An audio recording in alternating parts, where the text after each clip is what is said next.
first here in the bottom of the 8th inning. Parker Byrd making his collegiate debut. This is one of the most amazing things I've ever seen in my lifetime in sports. He is on a prosthetic, that right leg lost in a boating accident.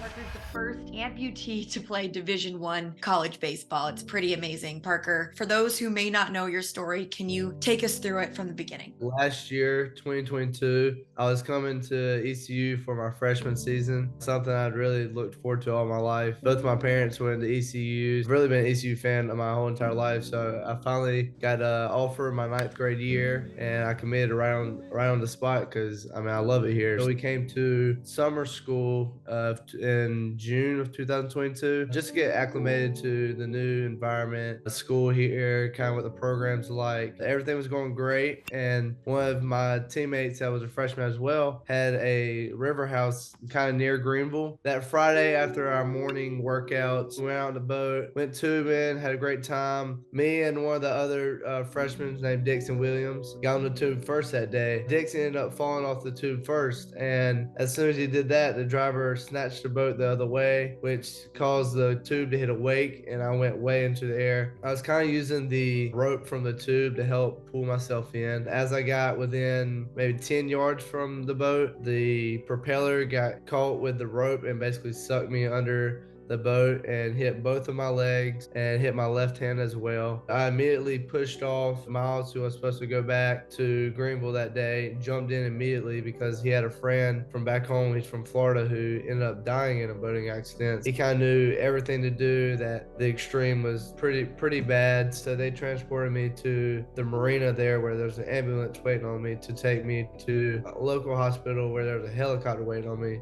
to take me to ECU Health here in Greenville. So after that, 20 plus surgeries, many attempts to save your leg, tell us about the moment you heard your leg needed to be amputated. What was kind of going through? Yeah, my accident happened on July 23rd, and then I immediately went to the hospital, and there were several attempts to try to save my leg. They didn't know where my sciatic nerve was, and there was just a lot of questions up in the air. They found everything, got the bleeding to stop, and everything seemed like it was going great. Throughout the whole time, I couldn't move my right foot. It started like turning really pale and cold. August 4th, that morning, the doctor came in and told me, it's like, hey, we have two options. We can continue you on this medicine we have you on right now, which isn't really working, and the infection can spread to your kidneys, your lungs, and basically you'll end up dying. Or option number B, as he said, we can just amputate your right lower extremity. And I was like, well, it sounds like we only have one option. I was like, I don't want to die. I'll figure out life with one leg. What were you thinking in regards to baseball? You know, you had just committed to ECU, and now this was your reality. It's really a whirlwind of just events in my head, because at first I was kind of just dealing with the life part of it, and then I was like, hey, I'm a baseball player. I mean, I always have been. So I think it kind of sunk in a couple of days after, like, how am I going to do this? I definitely had my doubts for a while, but then my mom was staying with me in the hospital one night, and I was like, Mom, I don't think I'll ever be able to play baseball again. She's like, why do you say that? And I was like, well, Mom, there's never been a Division I baseball player with a prosthetic leg. And like, without hesitation, she said, well, there always has to be a first. Why not you? So kind of ever since then, I've kind of had the mindset of like, why not me? I mean, there's no excuses to not be the first. I think it was key to my recovery, honestly, just keeping a positive mindset, because I mean, they had my back the whole entire time. The community here in Greenville is absolutely amazing. I mean, they were praying for me, had GoFundMe set up for me, and really supporting my family and me at the best way they could. So when your mom first said that to you, you know, why can't you be the first? Did you believe it right away? What was that mental battle like, being like, I can do this? I would say, yeah, I definitely believed it right off the bat, just because hearing stuff like that from your parents is always amazing, just knowing they have your back and your support. But we've all kind of created a team of people that kind of believe in the same dream as me, and kind of cut out everybody else that had any doubts or anything else, because I mean, you have to have a very focused mindset to try to achieve what I am. So